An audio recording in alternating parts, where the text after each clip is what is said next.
BBC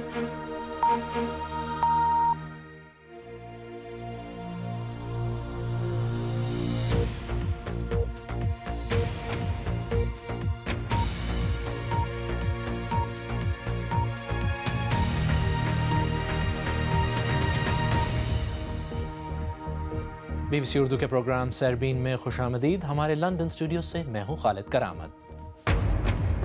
برطانیہ کے روسی سفارتکاروں کو ملک سے نکالنے کے اعلان کے بعد روس نے بھی برطانوی سفارتکاروں کو نکالنے کا اعلان کر دیا۔ انڈیا میں سفارتکاروں کو ہراساں کیے جانے کے واقعات کے بعد پاکستان نے دلی میں اپنے ہائی کمشنر کو مشاورت کے لیے واپس بلا لیا۔ پاکستان میں گنے کے کاشتکار اپنے کھیتوں کے کنارے بیٹھ کر گڑ کیوں بیچ رہے ہیں؟ برطانیہ سے 23 روسی سفارتکاروں کو نکالنے کے اعلان کے بعد اب روس نے بھی برطانیہ کے سفارتکاروں کو نکالنے کا اعلان کر دیا ہے۔ ادھر اقوام متحدہ کی سلامتی کونسل کے اجلاس میں امریکہ نے برطانیہ کے ان دعووں میں اس کا ساتھ دیا ہے جن کے مطابق برطانوی شہر سالزبری میں سابق روسی انٹیلیجنس افسر اور ان کی بیٹی پر کیے جانے والے کیمیائی حملے کا ذمہ دار روس کو ٹھہرایا گیا۔ اس سفارتی جنگ میں فرانس اور جرمنی بھی برطانیہ کا ساتھ دینے والے ممالک میں شامل ہیں۔ تفصیل کے ساتھ نصرت جہاں۔ روس کے خلاف اپنے الزامات کو پیش کرنے کے لیے برطانیہ نے اقوام متحدہ کی سلامتی کونسل کا فوری اجلاس بلایا اور اسے بھرپور حمایت بھی ملی۔ یہ پہلا موقع ہے کہ امریکہ نے روس پر اس واقعے کے حوالے سے براہ راست الزام عائد کیا ہے۔ ممبر ممالک بارہا کہتے آئے ہیں کہ وہ کسی بھی صورتحال میں کیمیائی حملوں کو قبول نہیں کریں گے۔ اب ایک ممبر ملک پر الزام ہے کہ اس نے دوسرے خود مختار ممبر ملک کی زمین پر کیمیائی حملہ کیا ہے۔ اگر ہم روس کے احتساب میں ناکام ہوتے ہیں تو اس کونسل کی ساکھ تباہ ہو جائے گی۔ لیکن روس نے مسلسل اس کی تردید کی ہے اور ان الزامات کے ثبوت پیش کرنے کا مطالبہ کیا ہے۔ ہم الٹیمیٹم کی زبان نہیں بولتے ہیں اور نہ ہی کسی اور کو خود سے اس لہجے میں بات کرنے کی اجازت دیتے ہیں۔ 4 مارچ کو رونما ہونے والے واقعے کے بعد برطانوی وزیر اعظم ٹریزا مے نے برطانیہ میں روس کے 23 سفارتکاروں کو ملک سے نکالنے کا اعلان کیا ہے۔ ان 23 سفارتکاروں کو ملک چھوڑنے کے لیے 7 دن کی مہلت دی گئی ہے۔ روس اور برطانیہ کے درمیان اعلیٰ سطح کا رابطہ معطل کر دیا گیا ہے۔ اس کے علاوہ شاہی خاندان روس میں ہونے والے فیفا ورلڈ کپ کی تقریب میں شرکت نہیں کرے گا اور برطانیہ میں چند روسی اثاثے منجمد کیے جا سکتے ہیں۔ روس نے بھی برطانوی سفارتکاروں کو نکالنے کا اعلان کر دیا۔ وزیر اعظم بین الاقوامی قوانین اور رشتوں کو برباد کر رہی ہیں۔ جو وہ کر رہی ہیں وہ ایک سیاسی تماشا ہے۔ کوئی بھی سنجیدہ سیاستدان ایسا نہیں کرے گا۔ امریکہ کے علاوہ فرانس اور جرمنی نے بھی برطانیہ کی حمایت کا اعلان کیا ہے، لیکن ساتھ ہی فرانس کی جانب سے کہا گیا ہے کہ روس پر مزید الزامات سے پہلے اس کے خلاف ثبوت بھی پیش کیے جائیں۔ اور اسی موضوع پر بات کرنے کے لیے اس وقت اسٹوڈیو میں ہمارے ساتھ موجود ہیں ایسٹ ویسٹ انسٹیٹیوٹ کے ڈاکٹر نجم عباس۔ ڈاکٹر نجم، اسٹوڈیو تشریف لانے کا شکریہ۔ پہلے تو یہ بتائیے کہ پہلے برطانیہ نے روسی سفارتکاروں کو نکالنے کا اعلان کیا اور اب روس نے بھی برطانوی سفارتکاروں کو نکالنے کا اعلان کیا ہے، تو یہ کشیدگی کم کیسے ہوگی؟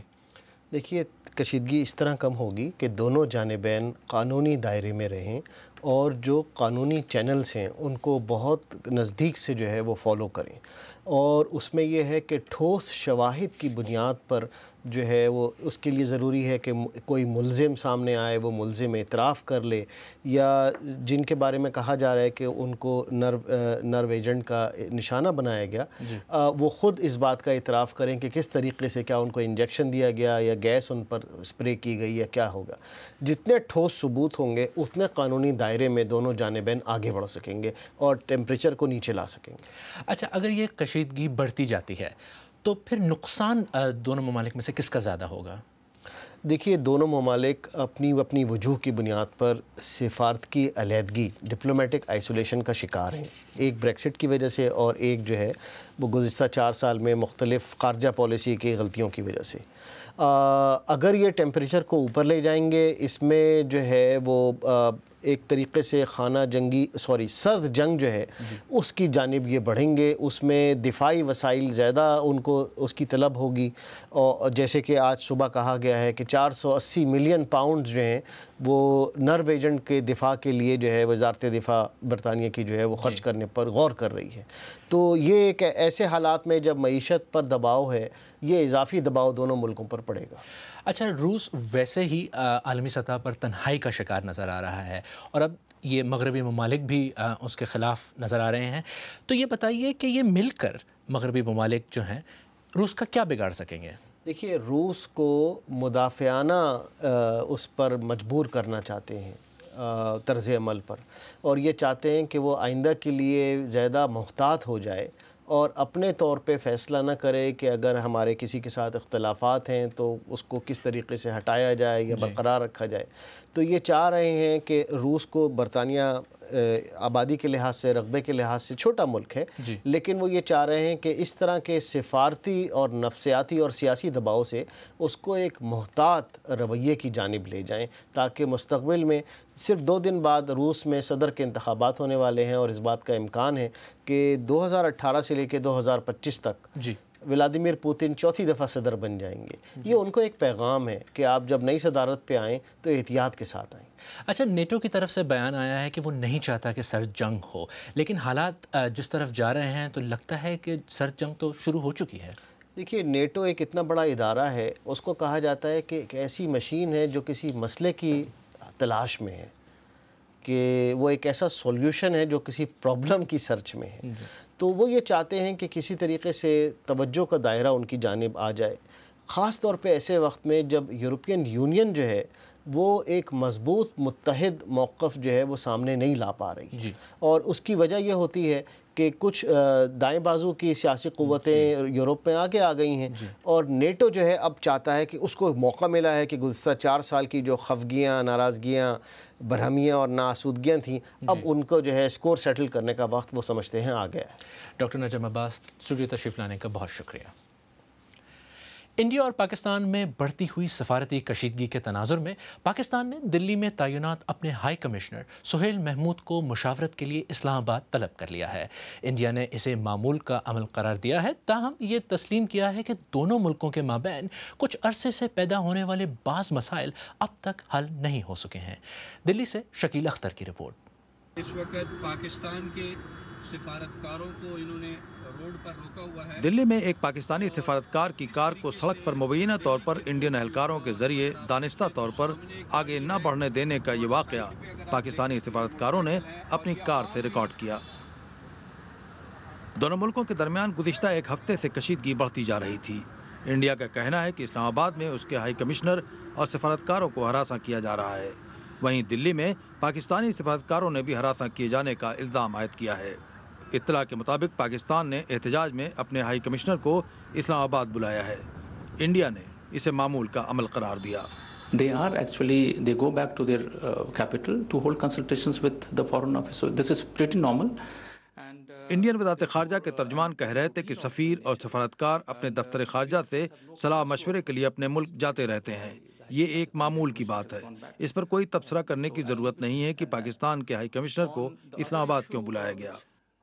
دفتر خارجہ کے ترجمان نے مزید کہا کہ انڈیا نے اسلام آباد میں اپنے سفارتکاروں کے حوالے سے کئی معاملات حکومت پاکستان سے اٹھائے ہیں, لیکن ابھی تک ان کا کوئی حل نہیں نکلا ہے. کہ جو ہمارا ہائی کمیشن ہے پاکستان میں, اور جو اتنے سارے مدعے ہمارے پاس ہیں جو جن کے ساتھ ہم جوجھ رہے ہیں اور جن کو ہم نے پاکستان کے ساتھ ٹیک اپ کیا ہوا ہے کافی مہینوں سے, اس میں سے کسی کا بھی سمادھان ہمیں ابھی تک ان سے نہیں ملا ہے. اور ہم نے یہ ان سے ڈیمانڈ بھی کیا ہے کہ جو ایشوز ہمارے ہیں ان کو وہ ریزالو کریں. دونوں ملکوں کے درمیان یہ سفارتی کشیدگی ایک ایسے وقت میں پیدا ہوئی ہے جب تعلقات میں جمود ٹوٹنے کے کچھ آثار نظر آ رہے تھے. پہلے سے ہی کشیدہ ماحول میں یہ نیا سفارتی تنازع پیدا ہو گیا ہے. یہ کشیدگی کیا رخ اختیار کرتی ہے, اس کا انحصار اب اس بات پر ہوگا کہ دونوں ممالک اگلا قدم کیا اٹھاتے ہیں. شکیل اختر, BBC نیوز, دلی. باغیوں کے زیر قبضہ شام کے قصبے شمالی غوطہ سے ہزاروں شہری نقل مکانی کر رہے ہیں، جبکہ دوسری جانب سرکاری فوج پیش قدمی کر رہی ہے۔ سرکاری ٹیلی ویژن پر ہموریہ سے نقل مکانی کرنے والے کے قافلے دکھائے جا رہے ہیں۔ حالیہ دنوں میں یہ علاقہ شدید بمباری کی زد میں رہا ہے۔ ادھر غذائی امداد سے بھرے تقریباً 25 ٹرک شہر میں داخل ہوئے ہیں۔ گزشتہ 7 برس سے جاری خانہ جنگی میں اب تک 5 لاکھ افراد مارے جا چکے ہیں۔ شمالی کوریا کے وزیر خارجہ سویڈن کے دورے پر ہیں۔ سویڈن شمالی کوریا میں امریکہ کی سفارتی نمائندگی کرتا ہے۔ دورہ ایسے وقت میں ہو رہا ہے جب امریکہ اور شمالی کوریا کے صدور کے درمیان ملاقات ہونے کی توقع کی جا رہی ہے۔ کھلونے بنانے والی امریکی کمپنی ٹوائز آر اس کو دیوالیہ ہونے کا سامنا ہے، جس سے تقریباً 33,000 افراد کے بے روزگار ہونے کا خطرہ پیدا ہو گیا ہے۔ نقصان میں چلنے والی اس کمپنی کو دیوالیہ پن سے بچنے کا کوئی معاہدہ نہیں ہو سکا۔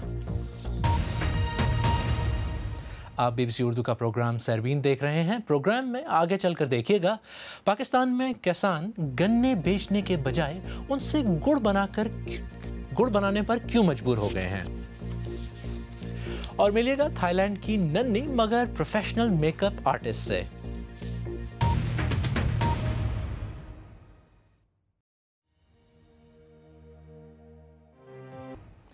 BBC اردو کے پروگرام سیربین میں ایک بار پھر خوش آمدید۔ میں ہوں خالد کرامت۔ حالیہ دنوں میں پاکستان میں گنے کی قیمت پر مل مالکان اور کاشتکاروں کے درمیان تنازع کی وجہ سے کاشتکاروں کو بہت نقصان ہوا ہے۔ معاشی نقصان کے ساتھ ساتھ اب تک گنے کی فصل مکمل طور پر کٹ نہیں پائی، جس کے باعث فصلیں کاشت کرنے کا نظام بھی متاثر ہو رہا ہے۔ اسی وجہ سے جنوبی پنجاب کے کاشتکاروں نے گنے سے گڑ بنا کر سڑک کے کنارے بیچنا شروع کر دیا ہے۔ ایسے ہی ایک زمیندار سے ہمارے ساتھی وجدان ڈار نے ملاقات کی۔ گنا نہیں لے رہی سر، ریٹ تھوڑا دندے پے، وہ خرچے نہیں پورے۔ ملے گنا نہیں لے رہی اور ریٹ بھی تھوڑا لگا رہی ہیں، ہمارے خرچے ہی پورے نہیں ہو رہے۔ اس کی کاشت، کھاد اور مزدوری پر بھی جو خرچہ ہوا وہ پورا نہیں ہو پا رہا۔ زمین خالی کرنا تو پریشان، ہمیں تو زمین خالی کرنے کی بھی پریشانی ہے، اسی لیے ہم خود مزدوری کر رہے ہیں تاکہ کم از کم ہمارا رقبہ تو خالی ہو۔ ان مل والوں نے اپنے ایجنٹ رکھے ہوئے ہیں، انہی کو پرمٹ دیے جاتے ہیں اور 130 روپے پر وہ گنا خرید رہے ہیں، حالانکہ حکومت نے 180 روپے کا ریٹ طے کیا ہے۔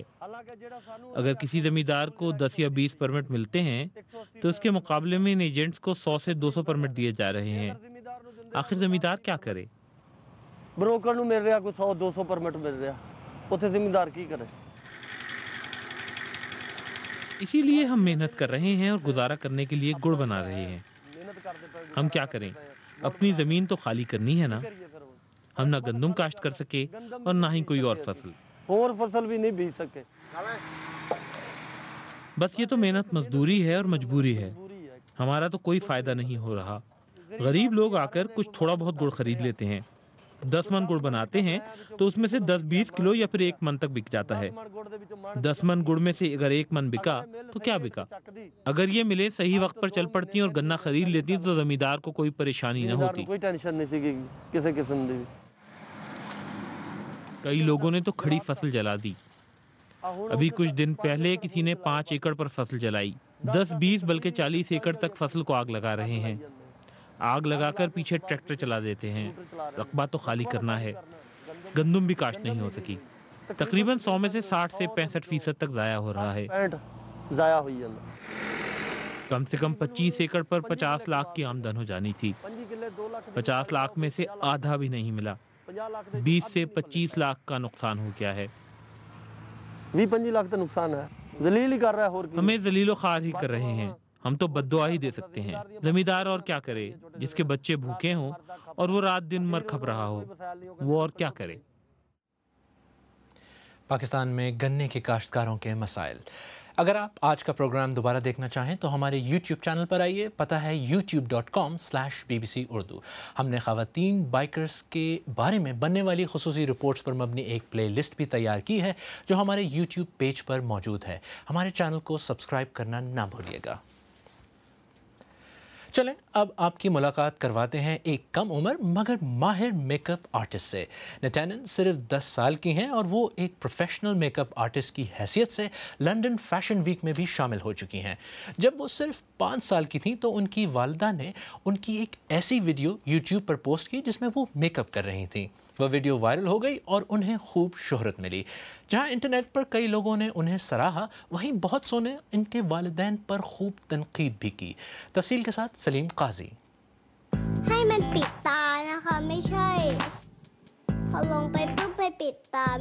صرف 10 برس کی پروفیشنل میک اپ آرٹسٹ جو 5 سال کی عمر میں ہی یوٹیوب پر ایک ویڈیو کی وجہ سے مشہور ہو گئیں۔ جہاں انہوں نے کئی لوگوں کو اپنے ٹیلنٹ سے حیران کیا، وہاں انہیں لامحالہ منفی تبصرے بھی برداشت کرنا پڑے۔ جب میں 5 برس کی تھی تو مجھے ان کے الفاظ سمجھ نہیں آتے تھے۔ جب میں 7 برس کی ہوئی تو میں نے وہ تبصرے دوبارہ پڑھے اور میں روتی تھی، لیکن میں نے سوچا کہ اگر میں اس منفی رائے کو نظر انداز نہیں کروں گی تو میں اپنے کام کو بہتر نہیں کر سکوں گی۔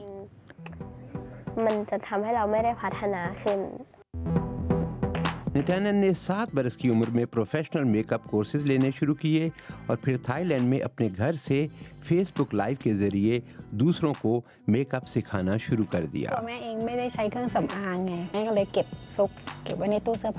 میں خود میک اپ نہیں کرتی اور میک اپ کو اس کی پہنچ سے دور رکھتی تھی۔ وہ ہر وقت سیکھتی رہتی ہے اور اپنے ہنر کو نکھارنے کے لیے محنت کرتی ہے۔ وہ جانتی ہے کہ میک اپ بچوں کے لیے نہیں ہوتا، لیکن اسے اس سے محبت ہے اور وہ یہ کرتی رہے گی۔ اسے اس کی فیملی کی حمایت حاصل ہے، لیکن وہ اپنی سچی لگن سے یہاں تک پہنچی ہے۔ نتینن کے فیس بک پیج پر ان کے 7.5 لاکھ سے زیادہ فالوورز ہیں۔ گزشتہ ہفتے انہیں دیگر پروفیشنل میک اپ آرٹسٹوں کے ہمراہ لنڈن فیشن ویک میں مدعو کیا گیا تھا۔